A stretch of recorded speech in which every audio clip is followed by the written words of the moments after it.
Next slide, please. San Mateo County Superintendent of Schools.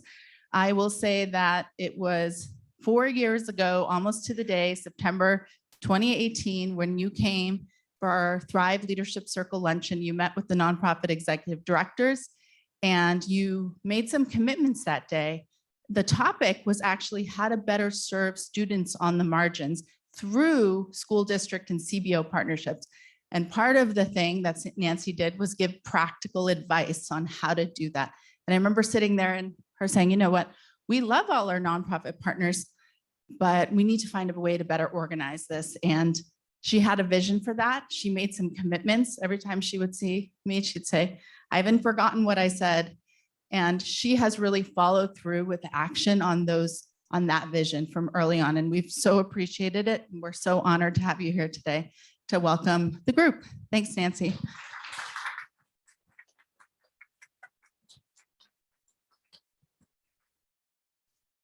I think this is the first that I stand underneath this giant billboard of myself. But I'm going to pretend that's not happening and tune into all of you. So I'm really just thrilled to be here.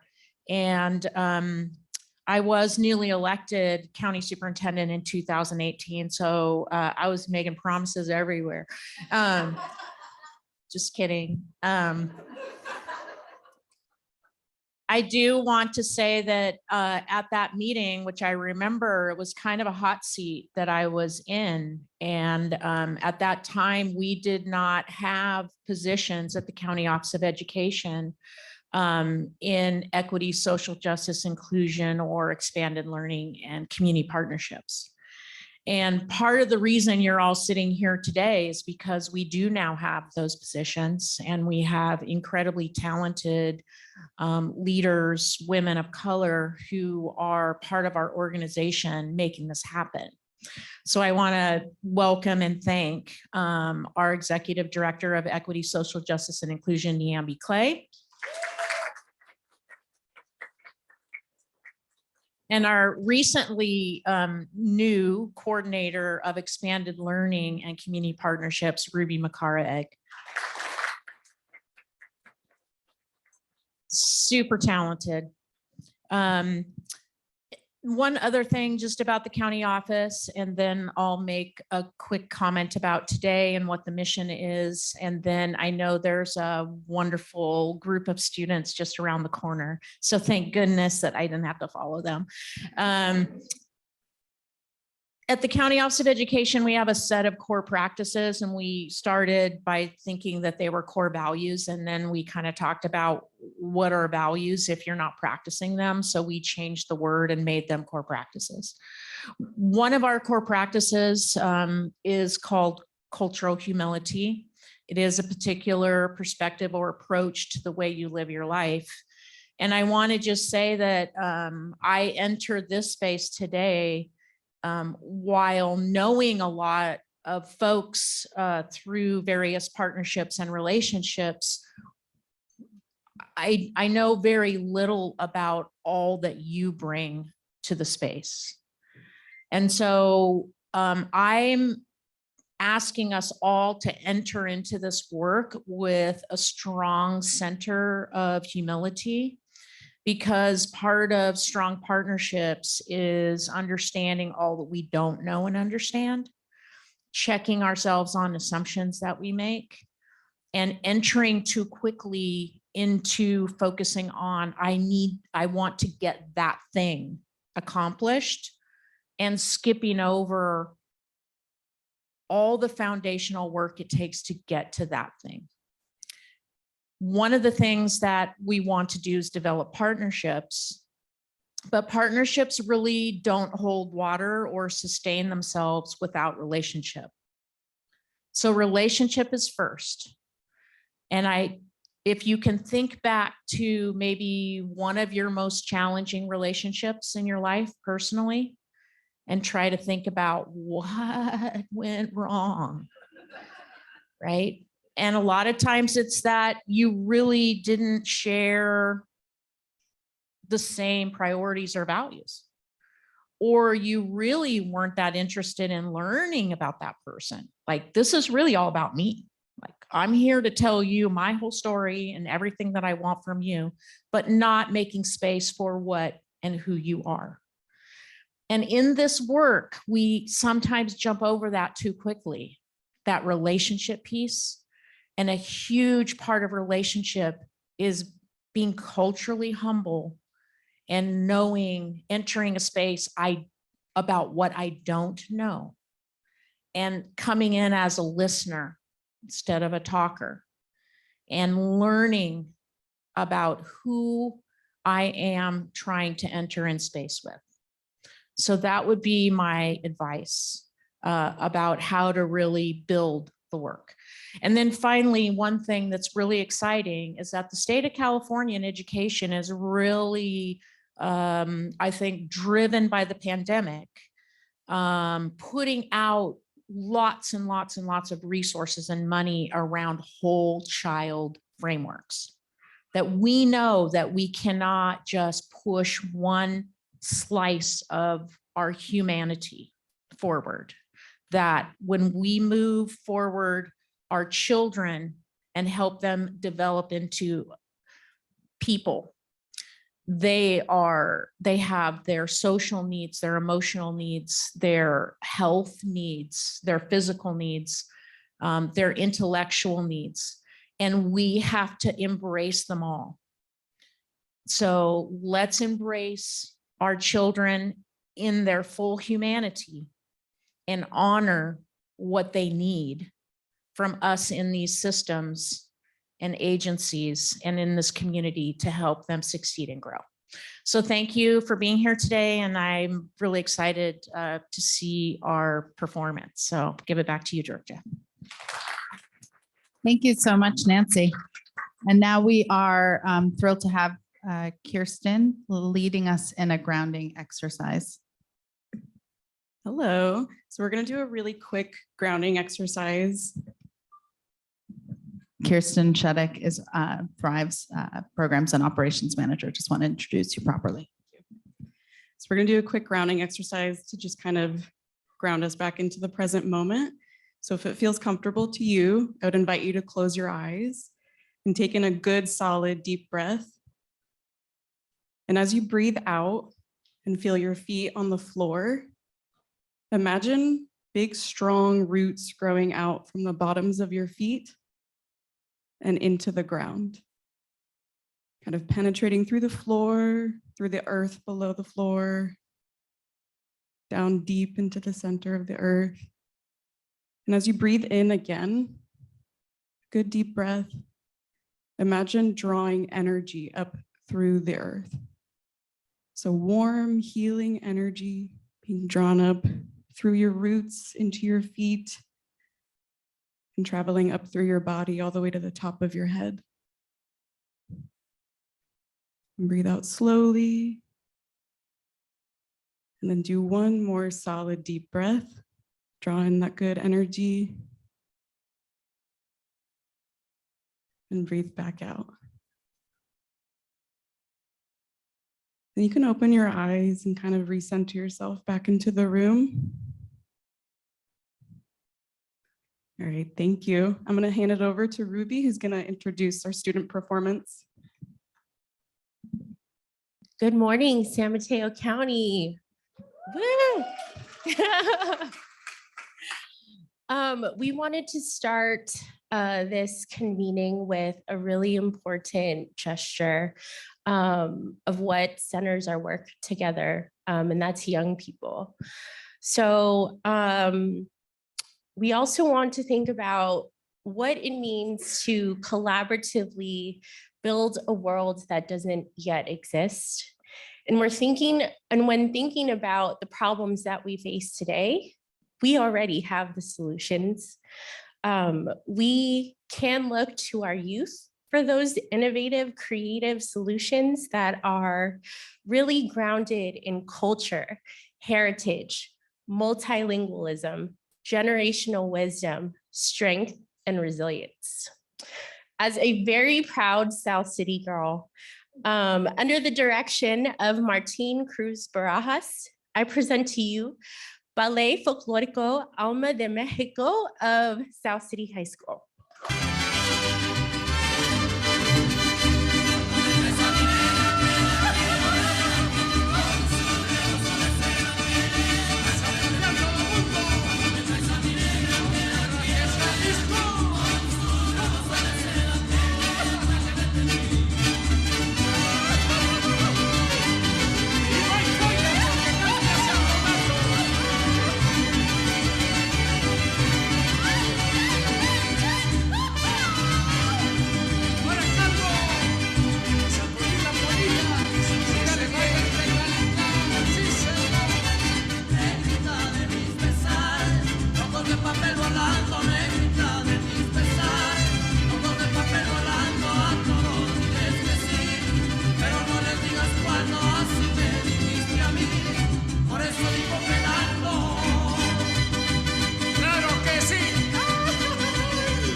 Okay, that was amazing. Do you guys want to applaud one more time?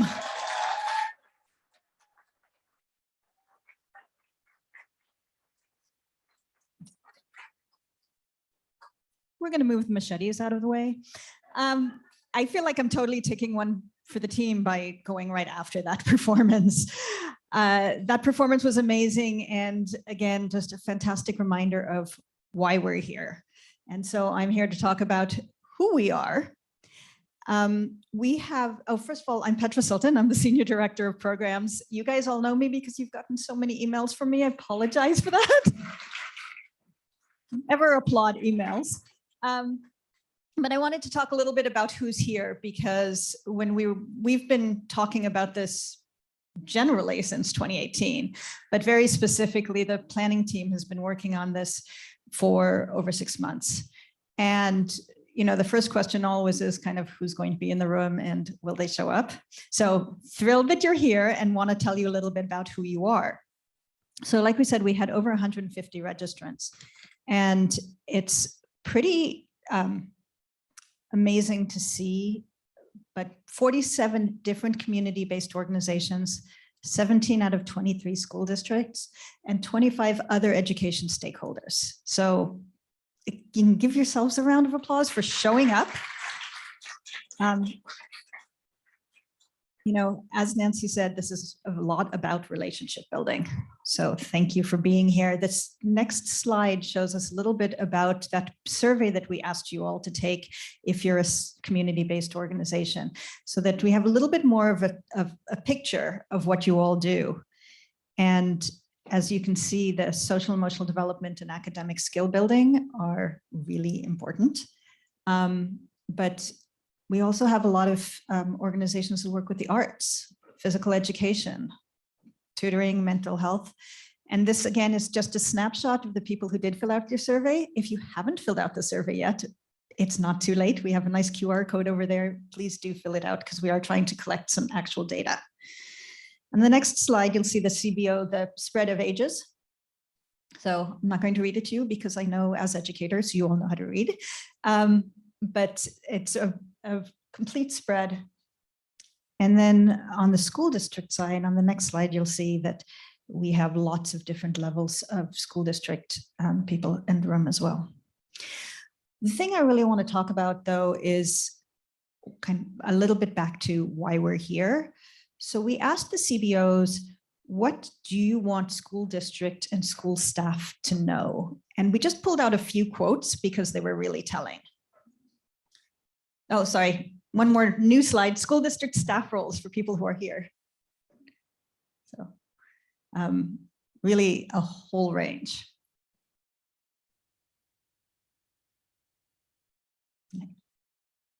And then the quotes from schools. And although you do know how to read, I'm going to read some of these because I really think they're powerful. We can reduce admin costs, chum, and student no-shows. I think that's something that probably everybody's looking for. We're here to partner with student, teachers, and administration. We're enthusiastic, flexible, and willing to go the extra mile. Again, who doesn't want that? We offer more services than most people are aware of. So we're hoping today that you'll find out more about some of the services the CBOs do offer.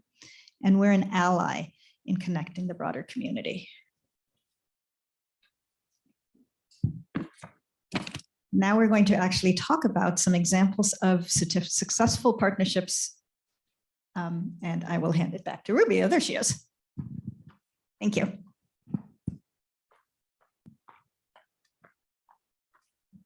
Hello again, everyone.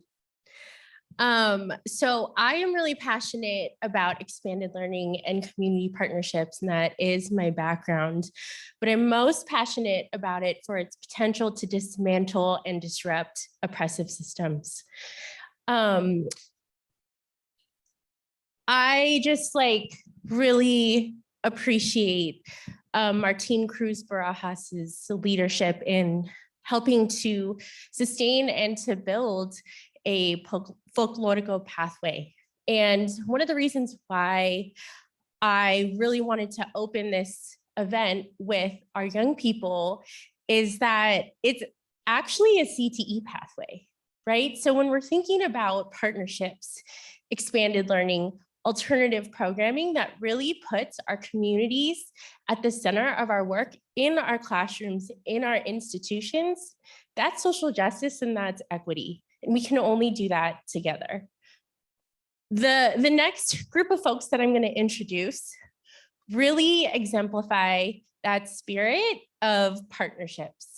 And I'm so happy to bring them all to you as really great examples and best practices of what's happening throughout our county. So we wanted to bring together folks from the coast side, South County and North County. We wanted to show partnerships that have been institutionalized in a unified school district, a union school district, and then a K-8 district. And they really highlight what Superintendent Magee talked about as being whole child. And I think you'll really see the power in that as our panelists come up and present their lightning talk. We have today Melissa Ambrose and Annya Shapiro representing Jefferson Union and the Daly City Youth Health Center. Superintendent McFetridge and Amy Bono from Cabrillo Unified and the HEAL Project. Principal Kemp and my dear friend and colleague Diana Ramirez from Ravenswood School District and the Boys and Girls Club of the Peninsula. So I'm actually going to hand it over to the experts, the practitioners, our colleagues and friends, Melissa and Annya first.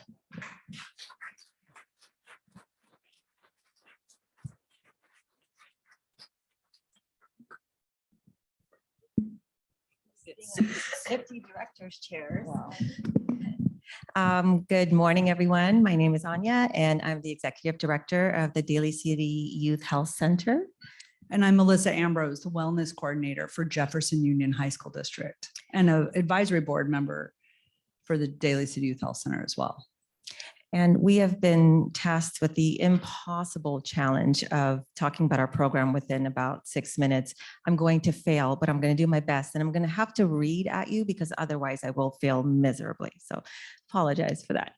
I'll tell you a little bit about how we got started. This was a little over 30 years ago, where some very progressive people identified a need and a gap around a lot of our low-income community participants and members and youth and families who were having difficulty accessing care, whether it's primary care or mental health care.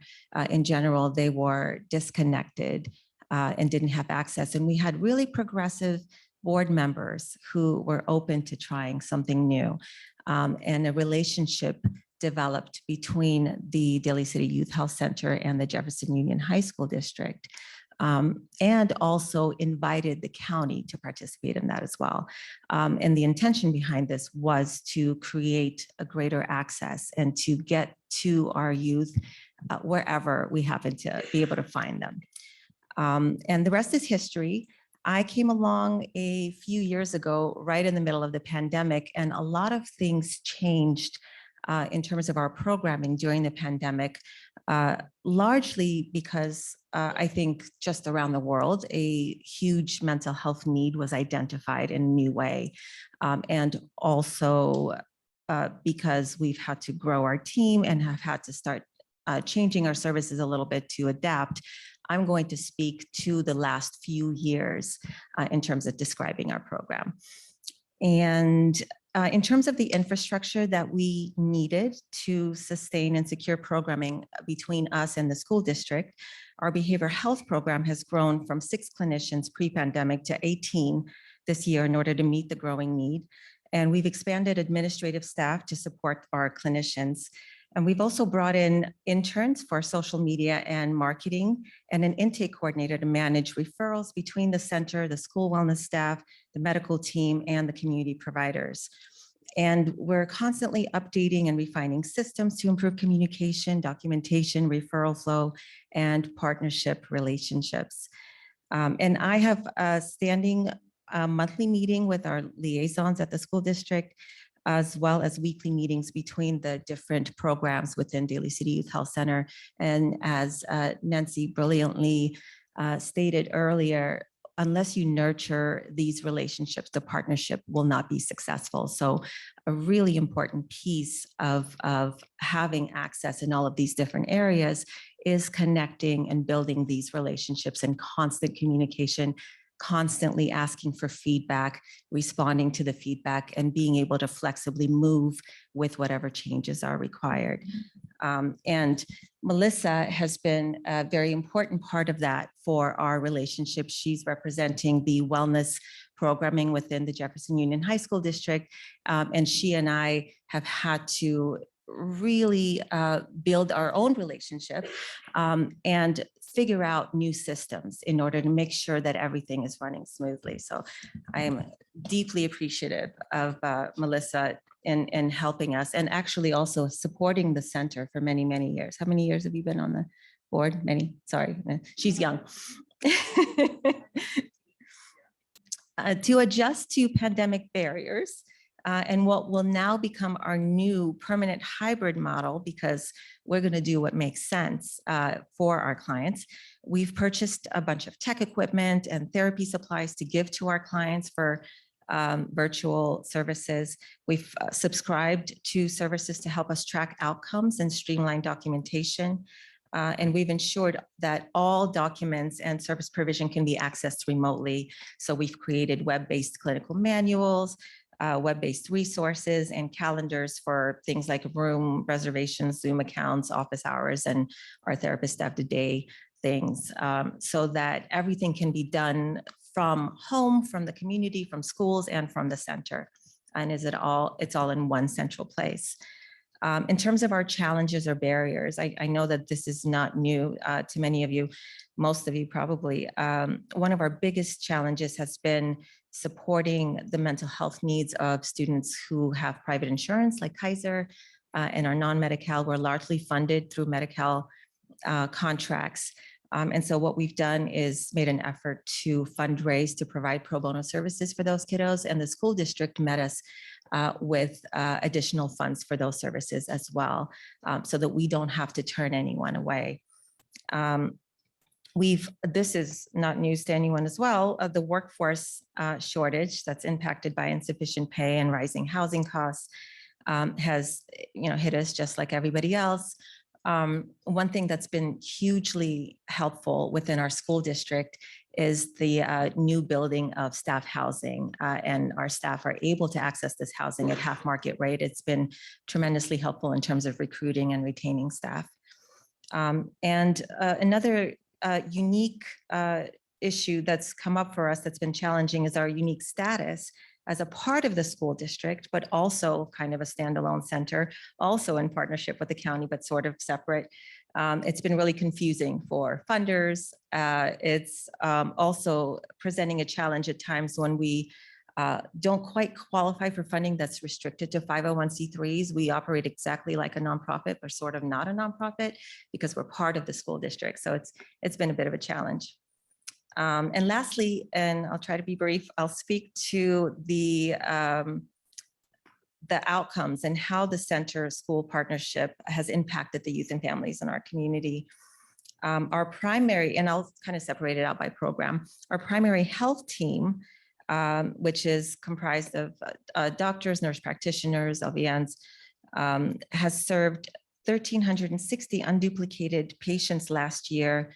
And we don't have school data on all of them. We did collect school data for 860 of them, and about 25% of those students were listed as JUHSD students. So we'll try to do better in terms of collecting information.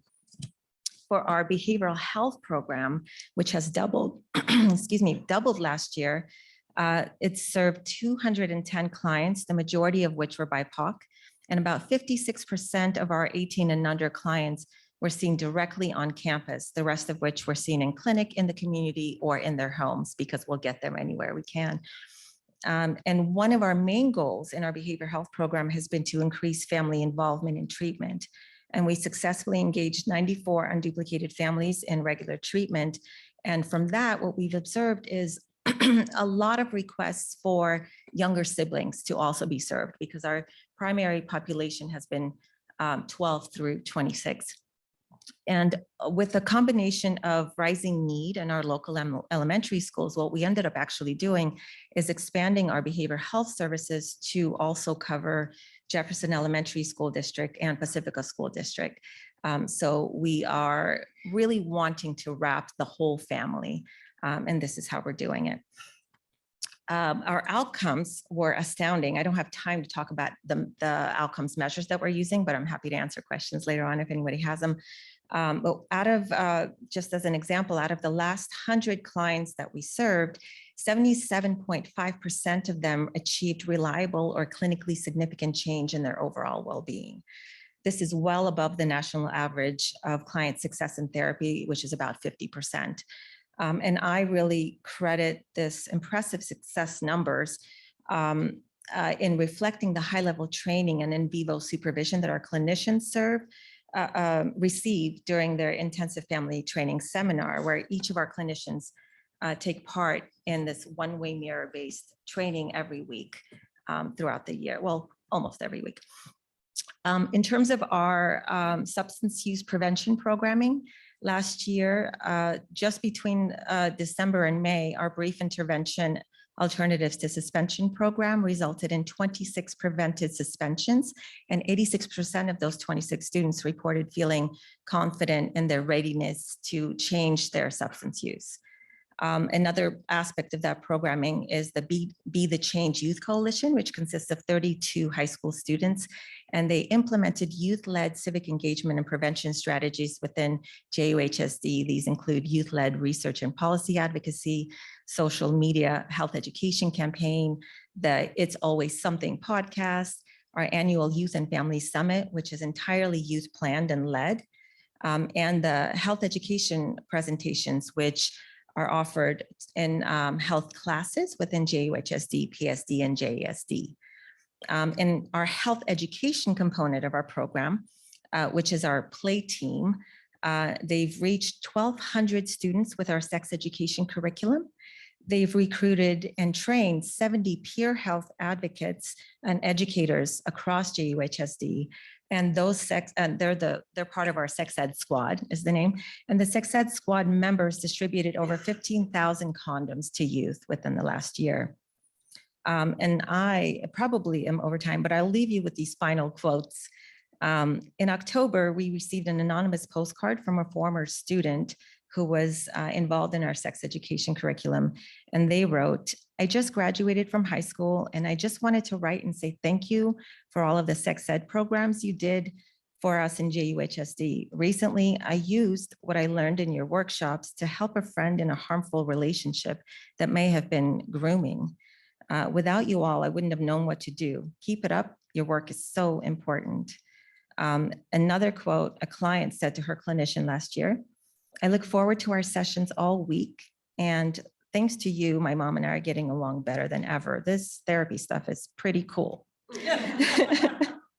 Lastly, this is a quote from a trainee that we had last year that participated in our practicum training program. And this was written on their feedback survey.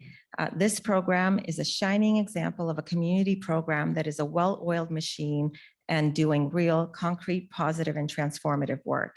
I feel like the model of this operation can be copy-pasted to other communities across the country and would lead to serious positive change for young folks and their families everywhere."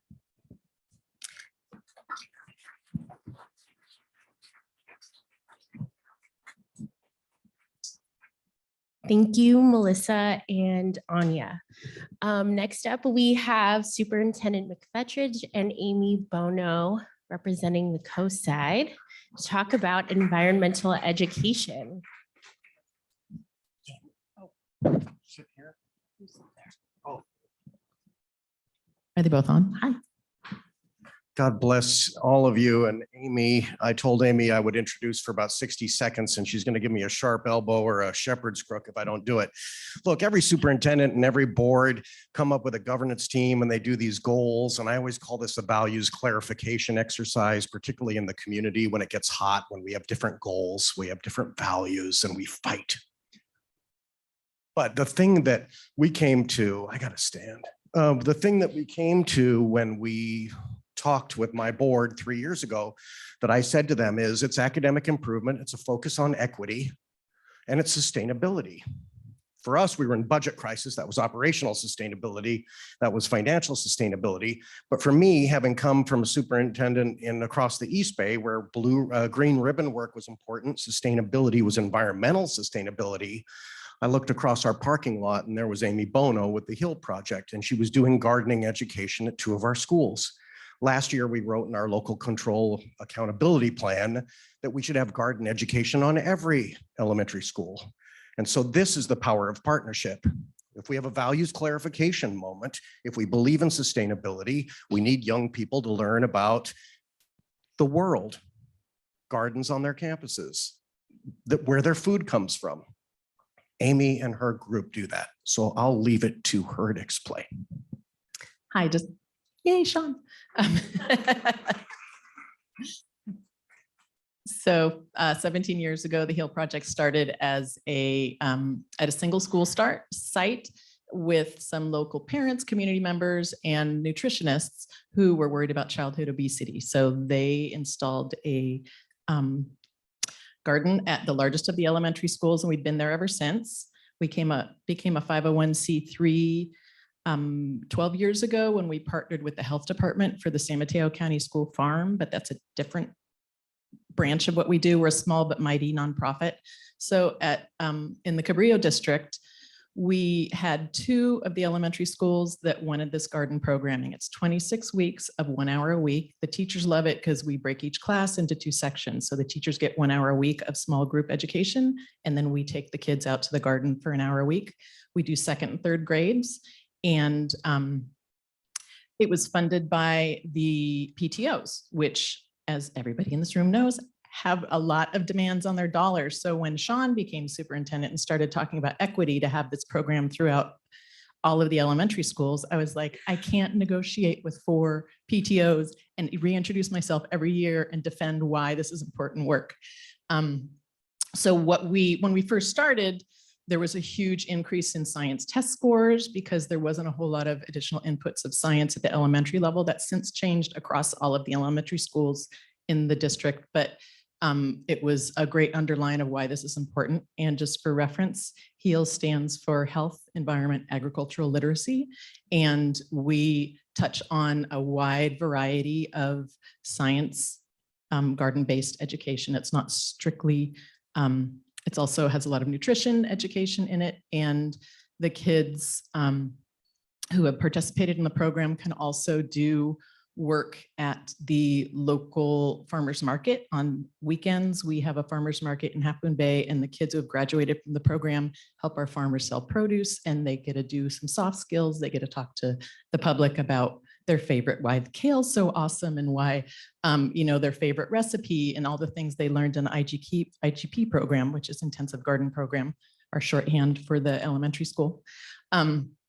Also in the district, it's a unified district. The high school has a strong agricultural program with FFA, and Sean's also working to sort of bridge that gap, putting a garden in the middle school, and the educators at the middle school are really trying to get this focus for kids throughout. Even if they're not going to go into agriculture for their career, it's still nice for kids to know where their food comes from and why it matters. It impacts our environment if they are eating food that is close to the earth, regardless of whether it's organic. We're not stuffing organic mantra down everyone's throat. It is like, just eat real food. Don't get it out of those crinkly packages. Eat the stuff. And it's magic to see kids pull a carrot out of the ground and eat it. It's phenomenal.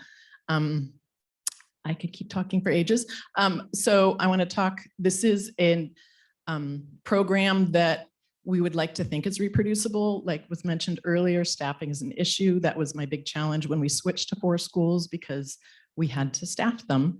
we have been able to, but we're still looking for a way to reproduce this across the county. And with a USDA grant we've funded, we are in the process of creating a San Mateo County School Garden Handbook. So we are gonna, for no cost, share the lessons we've created for the 2nd and 3rd grade, but and tips and tricks and funding opportunities to build a garden. We're not offering to provide staffing for the garden program, but we are looking to partner with schools from throughout San Mateo County who would be interested in getting garden education on their own sites. And I'll put some brochures out there if anyone wants to reach out to me and connect and find out more about it. We think this is really important work and it helps kids on all levels of their academic journey. Anything else? Love you, Amy. Right back, just a love fest.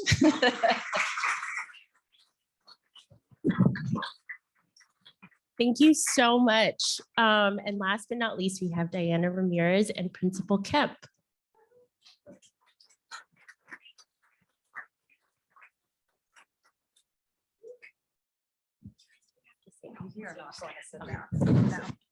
Hello, everyone.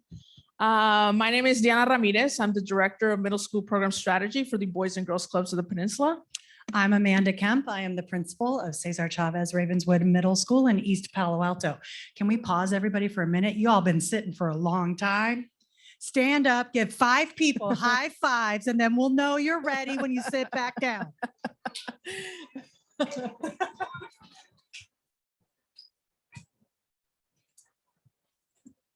It's the principal in you.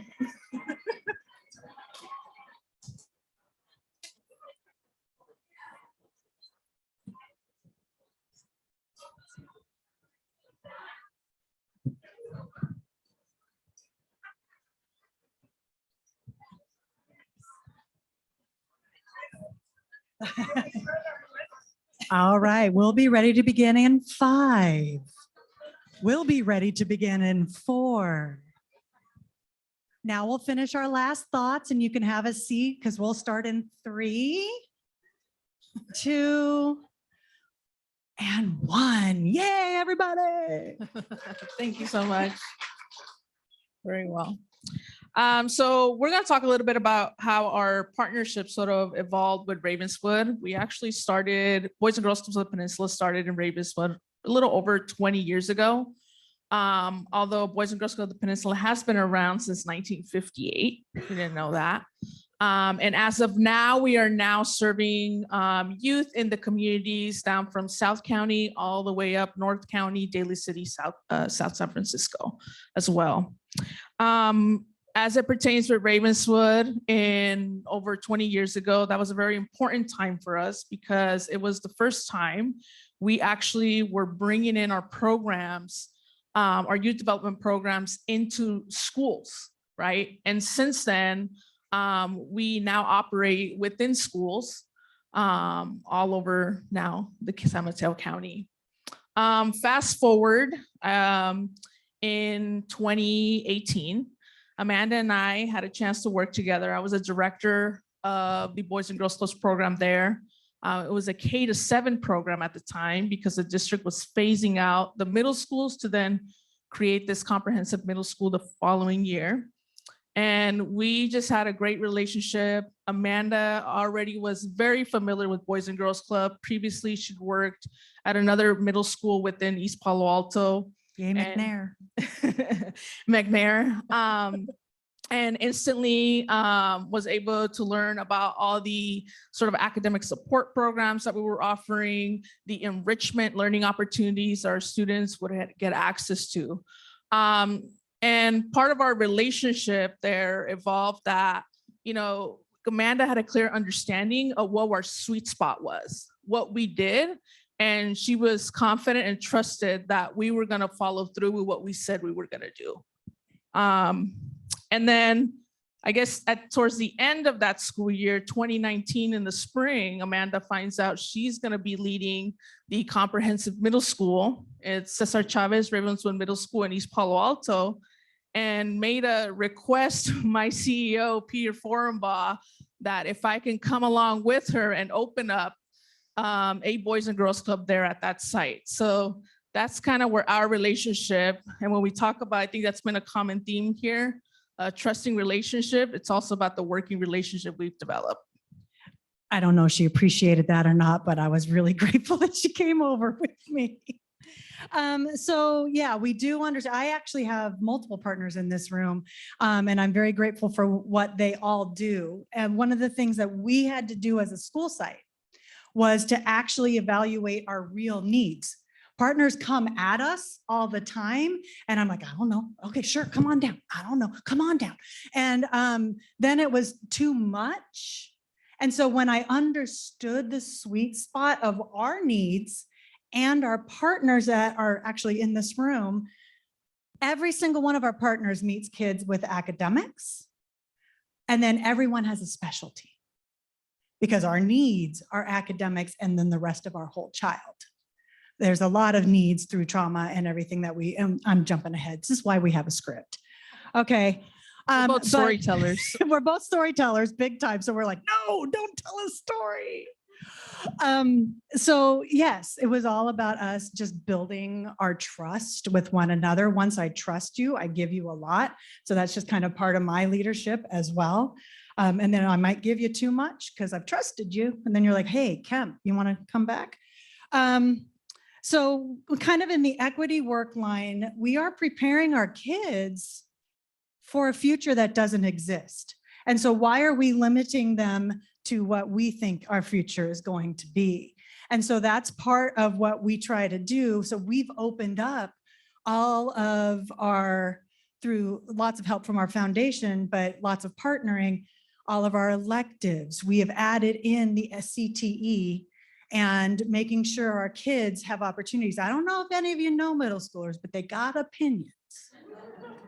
And so as long as we listen to them, they will buy into everything that we're doing because we're doing it for them. All of my partners, BGCP and I, we really stay student-centered. And that's the most important thing. So we changed our schedule. We keep changing our schedule. So also the other theme was flexibility. BGCP had to be extremely flexible on a regular because we're like, oh, here's the need. Our kids, a lot of our kids have to have designated ELD because we still have 50% of our kids who are English language learners. We're examining that as a district. We're trying to reclassify before they get to middle school, but we definitely want to reclassify before they get to high school. And so then that takes away their elective. Change the schedule, give them 2 electives. Well, then we gave them 2 electives and they had to stay longer. And we came back to school and I made the day longer and I had 8th graders do this. Why am I still here? Okay, so now we've changed it again. You know, and BGCP pushed in and they were helping with that academic portion at the end of the day. And then this time we are now optional extended day for the kids. So if they want to buy into a second elective, our elective team is there and working on it. And the BGCP has taken on other things. And I'm pass that back to Diana. Yeah, so some of these things, and it's some of these things involve really us as an organization also expanding those learning opportunities that the school's already, trying to tackle. One of them being CTE. And I just want to share that this summer, we had an opportunity to really get creative with our summer program. Every summer, we partner with our Ravenswood School District, Redwood City School District as well. But with middle school specifically this summer, what we did is we designed an all-day enrichment program. 4 days out of the week, they were involved in an all-day enrichment program that was involved. And all we wanted to do was spark interest, expose kids to new electives, to sort of feel some of the passions that they may already have or some of the curiosities they may already have. And we designed that with community-based organizations who have specialized, going back to every single organization has their own sweet spot. And we partner with organizations such as Street Code Academy to bring in some coding and some coding art. We partner with Live in Peace to bring in some bike mechanics, learn about bike safety, and they even did community rides. We also partner with our Kids Cooking for Life, who provides us with sort of cooking curriculum and healthy eating. Students were a part of that as well. And I think with this, we really were expanding this CTA pathway also that the district's really trying to push and move forward. Another portion of our summer program that we did is we added something called a Career Fest. Every Thursday for about 3 hours, students got to learn from professionals about their career pathways, what they do. You know, they got a chance to listen to professionals. Each professional presented in 10 minutes, sort of what they did every day, how much they got paid, what was their educational pathway, and so forth. And that's all we wanted, right? Middle school's attention span is not that big. So 10 minutes was just enough. And then the other portion of our Career Fest involved doing some sort of hands-on sort of activity related to a career. So we had an event planner. We even had a venture capitalist. We had kids pitching products to this venture capitalist. And I think with that, you know, we had about, you know, over 150 students sort of participate in this program. And what's important about that is that, especially for middle school, they're looking for relevancy. How does this, what I'm doing now in school, the math I'm doing, how is it relevant? When am I ever going to use it? And that was the whole point, to connect it back to what they could potentially do. And we recently had some survey results. So we do survey our students and families. And I just wanted to share a couple of those. The first one is that 91% of our middle school students agreed that the program sparked joy in learning. 91%. The other one, 95% of middle school students felt like they belonged. And I think that really speaks to that we were able to design a program based on what the students wanted, right? We could have easily said our students have academic, there's gaps in their learning, there's gaps. And yes, we could do that. And we do that actually with some of our other programs, but we really wanted to cater to what the kids want and what's relevant to them, or what would make it relevant for them to sort of have a hope for the future here. So when we talk about these programs and what it takes and the infrastructure it takes to really bring about these programs, communication is definitely key. Being on the same page, having shared goals and expectations. Like Amanda or any principal needs to know what I and my organization are going to bring and how we're going to support needs of students. But then as an organization, I also want some buy-in and some investment from our, Amanda, and say, well, this is what I'll need from you. So we're always also staying trauma informed. We're always sharing insight about students. If there's something we learned in the after school space about a student, we share that with the school. If Amanda or principals learn something about a student that's relevant for us to continue to support in the after school space, then that is also shared as well. So going back to also flexibility and adaptability, that is, I think, the number one sort of what would drive some success in a successful partnership here. And so we do always try to remain that student-centered. If we always just think about what do the students need, that's the center. What do the students want? And middle schoolers' opinions, that's the center. Because we can build off of anything if they're excited about it. And so if you're excited about soccer, let's read this article. And so we can keep going through things. We need to make sure there's space for our partners. It's a bit of a challenge right now. We're in the middle of construction. And so we have done all sorts of things. Talk about the flexibility. BGCP has had to be moved every single year. And I publicly apologize to them. But eventually they're getting closer and closer to their own home. And then we also, have an initiative where all partners are welcome, and actually Deanna started it, to come into our staff meetings, our site PDs. The more unified our messages, we have our kids on our campus from, 7:30 in the morning until 6 o'clock at night. And so that message is the same all day. It's different voices giving it, but it's the same all day. And so that way they get the information, they know what's going on. And so we're trying to keep everybody in that communication loop. We tend to, especially during the pandemic, what can we do to help the families? We get all united around the families and making sure, because if our families are supported, our kids are supported, they're successful. And so we also look at how we partner with that piece. Then, like I said, the challenges and barriers. So we are still a new school as like I've been in Ravenswood for 13 years, but I'm still new in this school. I came 2019, it was our very first year, 2019-20, our very first year with all 3 grade levels. We had started with 6th grade and 6th and 7th. So our very first promoting class was out due to a pandemic. And they didn't have any administration stability before that.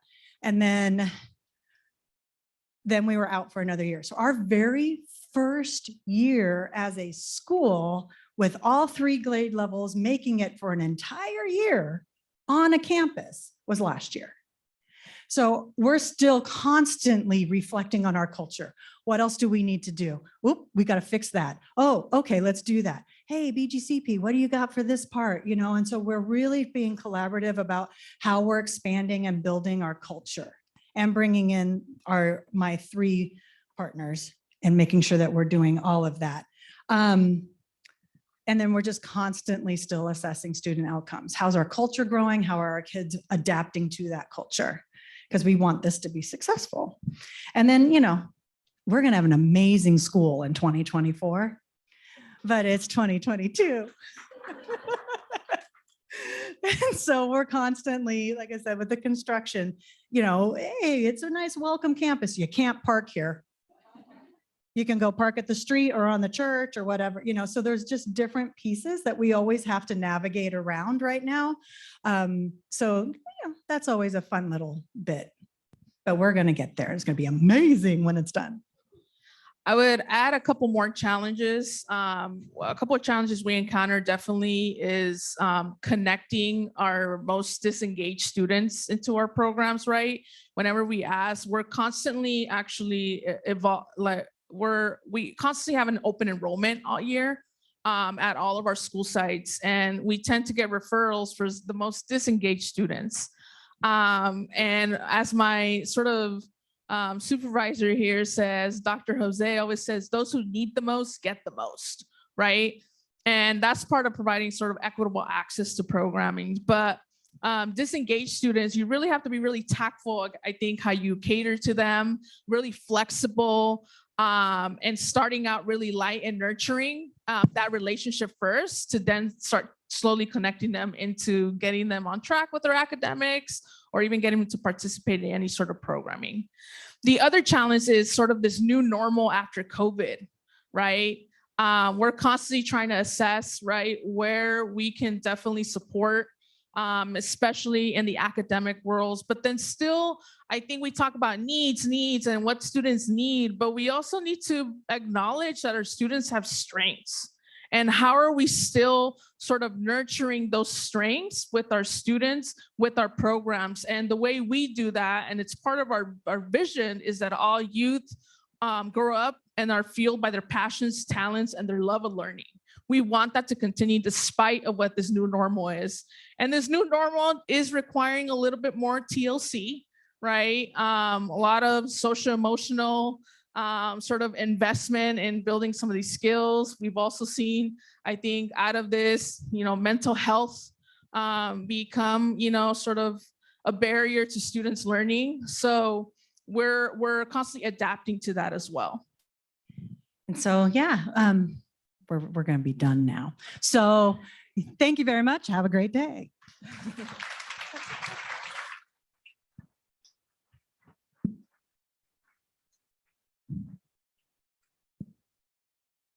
All right, let's give a hand to all of the partnerships that exist and are thriving in our county. We are going to be moving around, so I'm going to pass it on to Nyambi. Thank you, Ruby.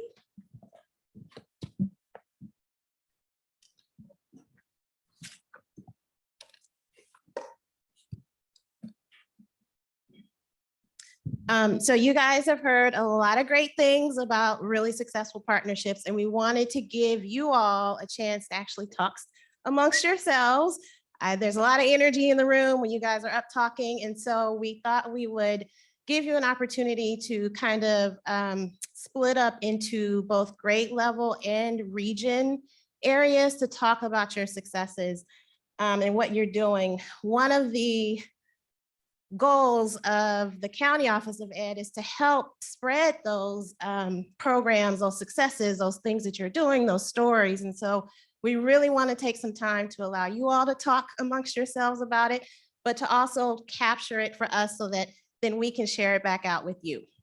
And so what we've done is actually set up poster paper around the room into different counties. And so those of you in the bleachers may have seen that there are North County posters up there. We've divided it up by kind of pre-K through 5. We were considering kind of that transitional time from pre-K into elementary school is really critical. So we didn't want that group to meet together. Middle school, we kind of kept them separate, that special group. And then high school and post-secondary, we actually combine you all together as well to address kind of that important transitional time as well. So what we have here is North County in the back. We have, let me see. Oh, in the conference rooms here, we have Mid-County. So there's 2 in this first room and then 1 in the last room over there. Coast Side, South County is behind me, and then Coast Side is also in this room.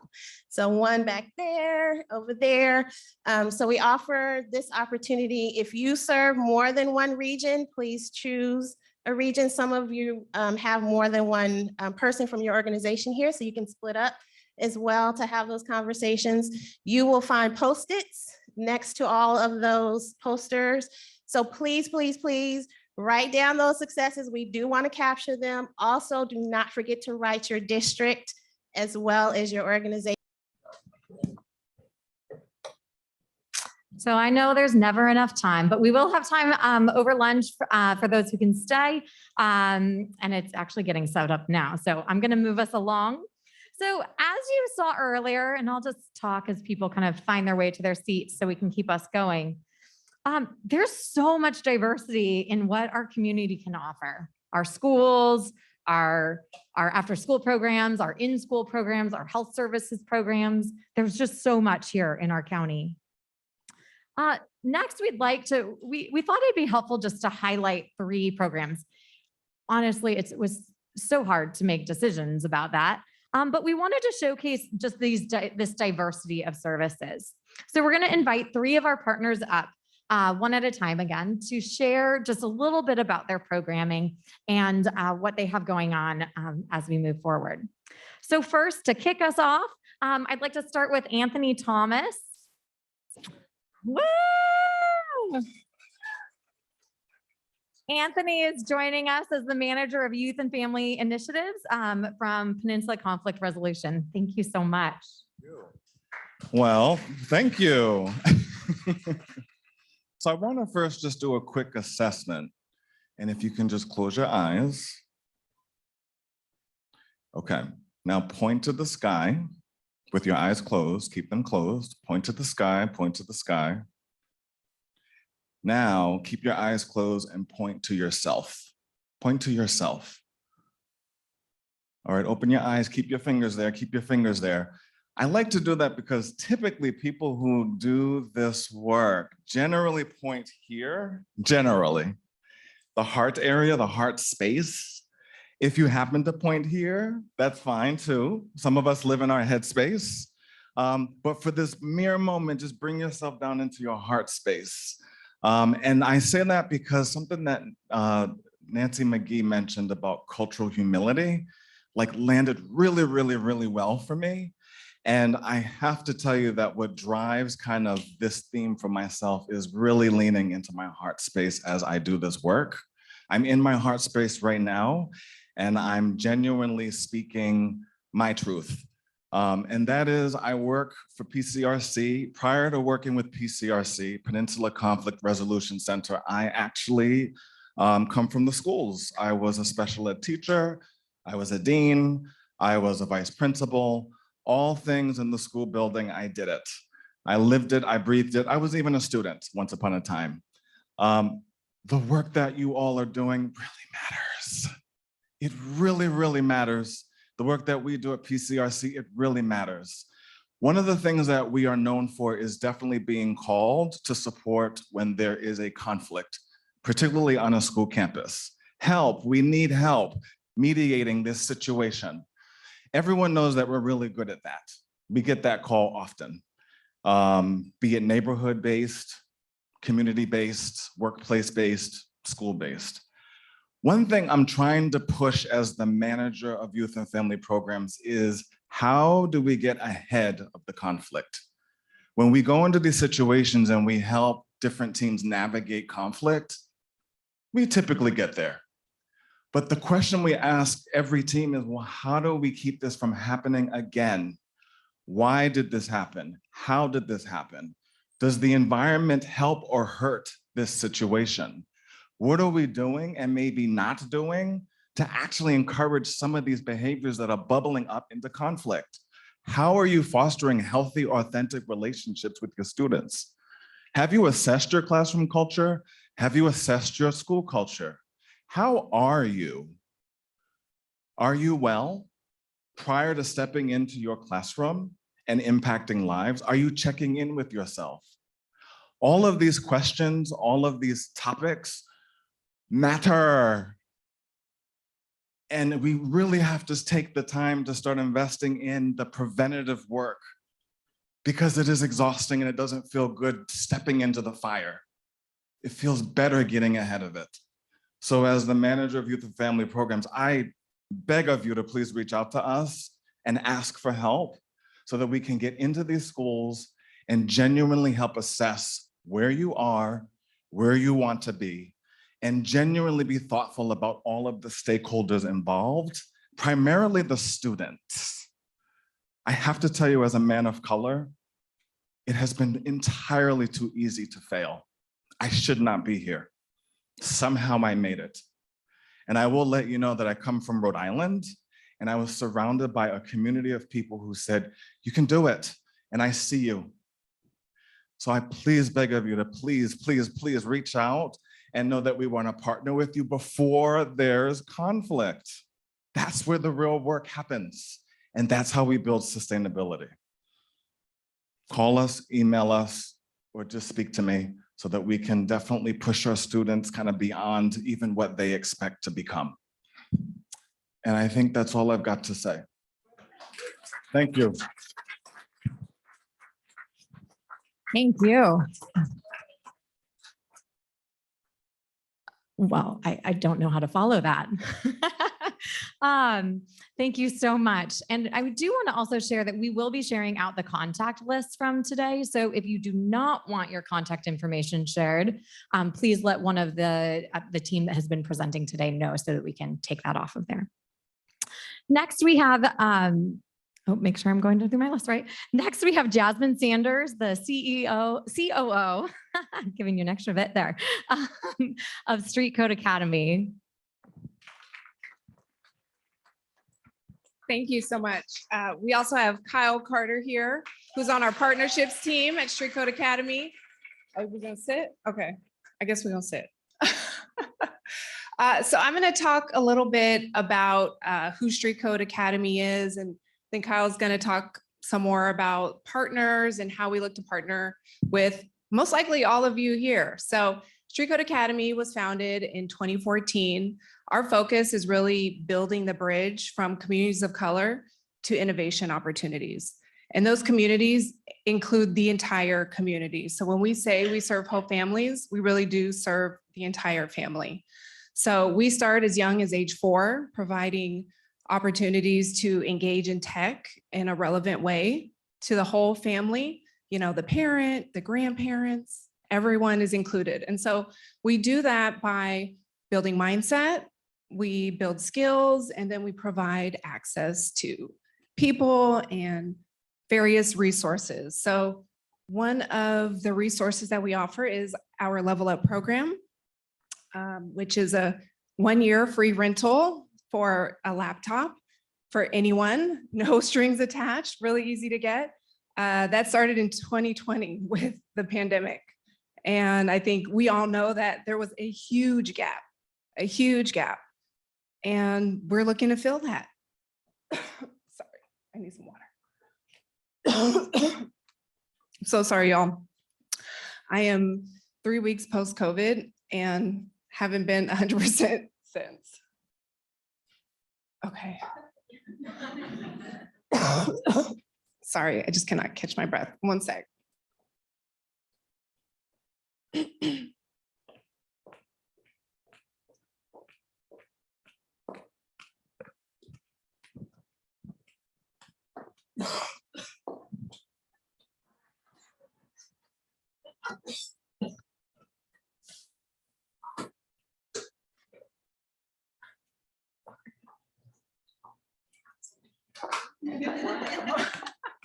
Thank you, Kyle. Whew, okay. This is also one of the first times in a long time that I've been in front of people. So thanks for having me, and Kyle. So let's see, where was I? What was I talking about? Yes, COVID. Okay. So the Level Up program has been amazing. We've been able to give out over 2,000 laptops and devices to the community, mostly East Palo Alto, Redwood City, San Mateo County. Thank you. We also have Entrepreneur Accelerator. So we have 10 entrepreneurs that just started in a 3-month accelerator. And so that's been really exciting. And then could you talk a little bit about some of the partnerships?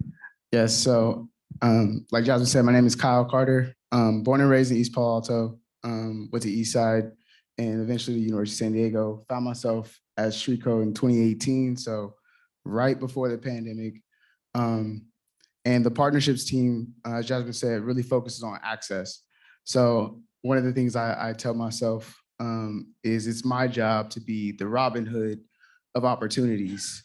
And so I go and meet with wonderful partners like you and see what we can do to really connect our community of East Palo Alto and also communities that look like East Palo Alto, just like North Fair Oaks, Bellhaven, in which a lot of more communities are scattered throughout the Bay Area. But we focus on partnerships in so many different ways, from events, how to connect our curriculum with your communities and students, and how to get your students to our curriculum, looking for so many different ways. And the biggest way we found is through a program called Street Code At, which before the pandemic, it was a definite easier take on, but now it's a little bit more challenging. But Street Code At is essentially us bringing programs to you. So you guys have the space, the students, and we have the curriculum, the culture, and the desire to really connect everyone with tech. And so Street Code At is started in 2019 when we were partnering with a couple, we're piloting just being out in the community in different spaces. We were so used to having everyone come to our space that we felt it was important to really push the envelope of what access looks like. And the big part about how we look at access is we have to go meet our community. We cannot expect our community to come meet us. And so we're always willing to go the extra mile to see how can we really bring access and equity to the community. And so through partnerships, that's a lot of the nature of our conversation is how can we connect with each other? How can we support you as well as partners? We have a program or a resource that we just launched called CORE, which stands for Community Opportunities, Resources, and Events. It's called CORE because at our core, community is there. And through the pandemic, we learned, especially me, reaching out to families and checking in about how we can support their needs. Because before we can try to educate someone on tech and you don't have a laptop or you don't have internet, those are very big issues that we kind of have to really look at when talking about the digital divide. And so we as partners work together to see how we can really support the same community. Because at the end of the day, the Bay Area, San Mateo County is only so big. We're gonna run into each other. We're gonna interact. We're gonna be working with the same families. And so it's better for us to be, what I heard a lot is on the same page and connecting with each other as partners so we can best serve our community. So that's really what partnerships and access is all about within Street Code Academy. Is there anything I missed? I mean, Kyle launched CORE. CORE was part of Kyle's baby, so please round of applause. For Thank you. him. To work with communities and partners like you all to get that launched. It was really important to him to make sure that not only were we providing service, but that we were sharing what everybody else was doing as well. So not only promoting the events and classes that Street Code offered, but everyone else in the community. So, I mean, we have events on there, we have job opportunities, grant opportunity. Yeah, so for individuals, for schools, for entrepreneurs, and we're looking at relaunching our monthly newsletter to make sure those resources are being shared constantly with our community. So great work, Kyle. I think that's it. Thank you. We're all in recovery. Thank you so much. And last but not least, I'd love to welcome Keisha Weeks, the Academic Director of East Palo Alto Tennis and Tutoring. Thank you very much. I'm humbled to be with you guys because everybody here is doing such great work, and thank you for allowing us to be highlighted. So I'll start with a story. So it's tough to sometimes understand what all these organizations do because we're all doing so much, and to do it in 5 minutes is just, I think it's an impossible ask. So at 3:30 yesterday, I was at EPAT, and here's all the things that were going on. So at 3:30 p.m. on Wednesday, our kindergarten through 5th grade students were doing tutoring online with their tutors, and half of those students were in another room getting note-taking lessons so they can take full advantage of what's happening in school. At that same time, our middle school students were headed back to our site from their community service. They were serving at Ecumenical Hunger Program, and they were boxing up dry goods, delivering meals to the trunks of individuals, and handing out PPE and serving their own community. At that same time, our high school students were in another room doing vision boards and goal setting. And our junior tennis team, our under 9 and our under 18 were on the tennis court, preparing themselves and getting better at the sport of tennis. So that's kind of a typical after school day. So East Palo Alto Tennis and Tutoring, as the name would imply, we are a nonprofit that combines sports and academics. We're fairly small. We serve about 150 to 200 students a year, kindergarten through 12th, with some college students that we also continue to work with. Our goal being college and career readiness. So I'm obligated to say that at least 3 times. That's 1. So I hope that I get my other 2 times in before my 5 minutes is up. So our goal with each of the families that we partner with is that whatever context the students want to enter into when they finish 12th grade, they're ready for it. They're ready to thrive there, right? They weren't pushed or forced or coerced or, well, this is the best thing. This is going to make the most money, but this is what I'm passionate about. And I'm prepared to be well, to be confident in that next place, right? Because that's really important for our students. I think you guys all understand that because you're student-centric in your thinking. That's why you're spending your Thursday here listening to people like myself, is because you care about our kids as people, right? And so you want them to feel good about what they're doing. And a lot of that comes from, I feel confident in being able to do that because I have the skills. So while we rejoice in all of the students that we've had that have master's degrees and PhDs, the teachers, the doctors, the psychologists, the EPAT board members who were former students, the naval officers, and the firefighters, those are wonderful results, but we're more excited about how they feel about what they do and the fact that they're oriented towards giving back to where they came from, in addition to hopefully buying a home or having a condo or, being independent. Those are great things too, but we love their orientation towards, now I want to do this for someone else.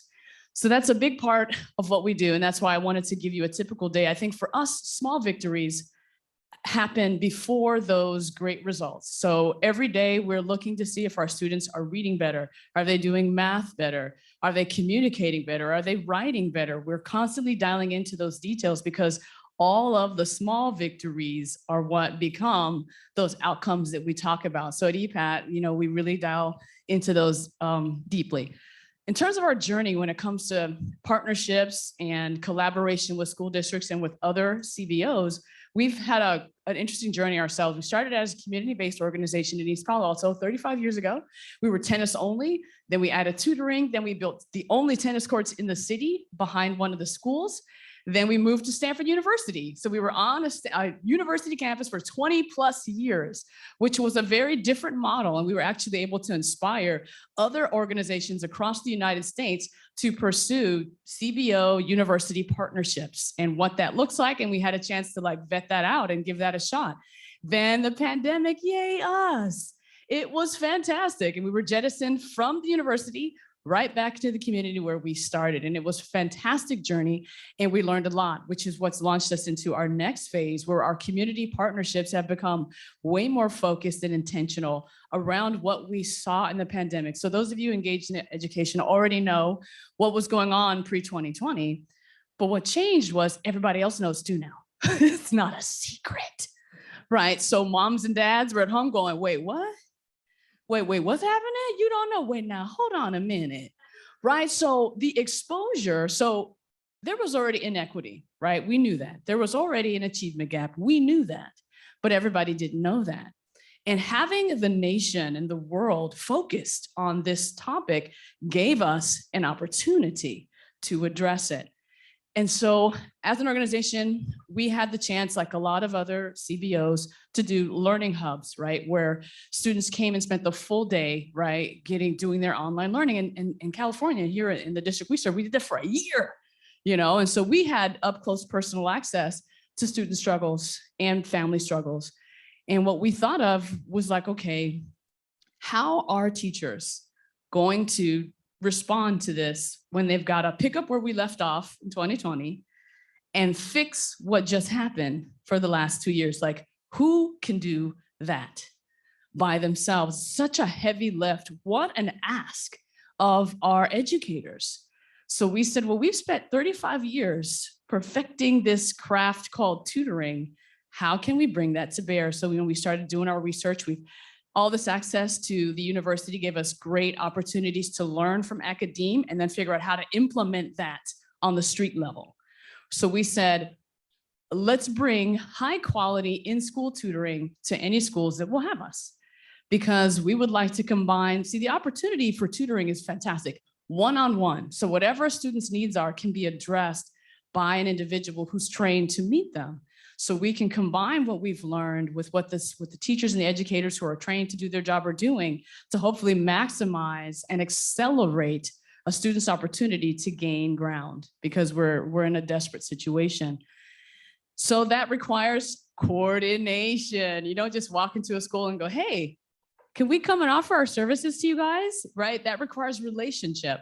And so I think that has been the thing for us that is the new journey point, right? Is learning how to develop relationships and partnerships to see impact. So that's what we're most interested in. And the last thing I think I'll say as I turn it over, because I know we're at the end and lunch is around the corner. So I don't want to, the thing that I've been thinking about is that in our race to return to normal, right? So we all were saying, you know, after like beginning of 2020, we were like, let's just normal. I just want to meet with people and I want to take off my mask. And, you know, it's like, but I was concerned that in our race to normalcy, that we went right back to where we were, which wasn't where we wanted to be. You know, so I think when I think about collaboration with school districts, I would just like to say that we would do our students a great disservice if we rush to the way things were before the pandemic, because they weren't right. So if we're establishing relationships and partnerships and doing everything like we did before, we're only going to have the results we had pre-2020, but they'll be worse because of what happened in 2020, 2021. Our kids will get further behind than they are now. We have to look differently at how we partner and be way more strategic. After-school programs and CBOs should not just be appetizers, hors d'oeuvres, or desserts. They have to be a part of the main course in a thoughtful way from the beginning of the conversation, not, well, now that we figured out this in the district and this, and we have this, let's see where we can fit these nonprofits. That's what we did before. And this is where we are. If that's what we continue to do, how do we expect change? That's the definition of insanity. So we have to do things differently. So I encourage all of you who work in schools and who work with schools to, when you see the familiar pre-2020 things happening, just, wave a flag, say, isn't this how we did this before? Should we take a few steps back and think differently about it so that we don't end up where we were? Thank you for your time. I appreciate you. Enjoy your lunch. Thank you, Keisha.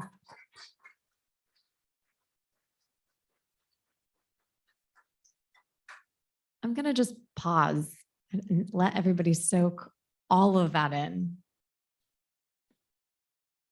What an amazing, amazing group of people we have in this room. These are just a few of them. And I think what is so incredibly inspiring is the opportunity for collaboration and relationship. It's modeled in every single person who has spoken today, that's what makes this all work. So I'd love to hand it over to Ruby and Nyambi to share a little bit more about kind of where we're headed. Sorry, one last thing. Can we give those speakers just one more round of applause? That was amazing.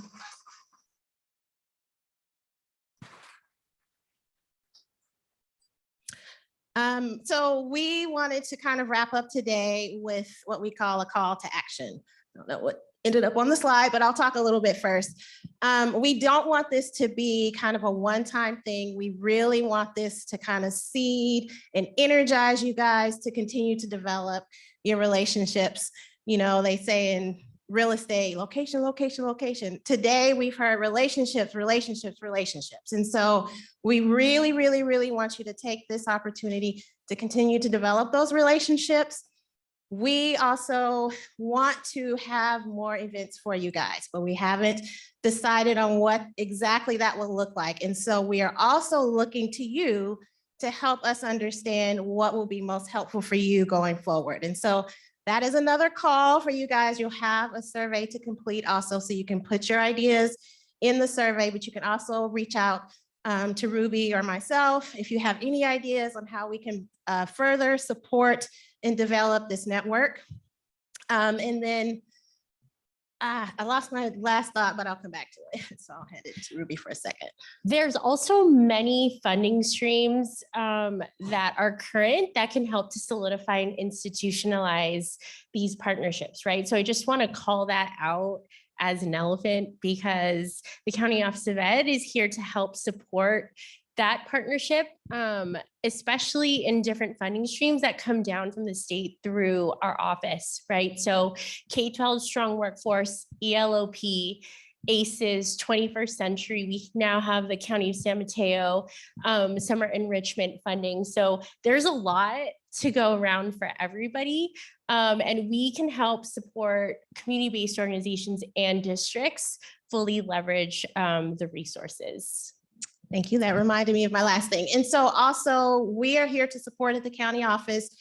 Another theme we kind of heard today is around that alignment and being strategic and not just like going and try to pick things. And so if you need help thinking through your SEL or how this relates to your LCAP or anything that the county office, we have a lot of expertise. And so I also want to encourage you to reach out to us just to be a thought partner with you as you try to think about your plans and how you're going to use funding coming down. So just wanted to say thank you so much. This has been really, really great. I think there is a survey that we would like folks to complete. We really do need your feedback. You will see the QR code up there. There is also a link where you can access it as well. I know lunch is around the corner, but I don't know if you guys have some final thoughts before then. I actually have one. I would like to recognize all of the leaders of color in our county and in this room. This is a very powerful, transformative event where we could all share like our cultural wealth, right? And so I didn't want to let that like go unnoticed, and I definitely wanted to name that. So thank you all for coming. Nyambi and I are here to support. Thank you Thrive, thank you CZI, and thank you Superintendent Magee. We will see you all soon. Please get lunch.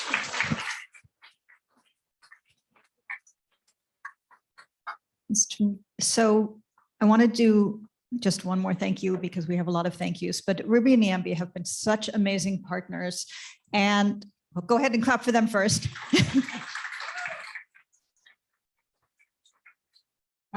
We've also been partnering with Petra from the Haas Center at Stanford, and that's also been just amazing. Gonna clap for her. CZI always, and a special thank you to all of you. I want to let you know that lunch is over there. We put it in boxes, but we would really love for you to stay and network and talk to each other because we just don't get that many opportunities. So please do stay, please fill out the survey, and thank you all so much for coming.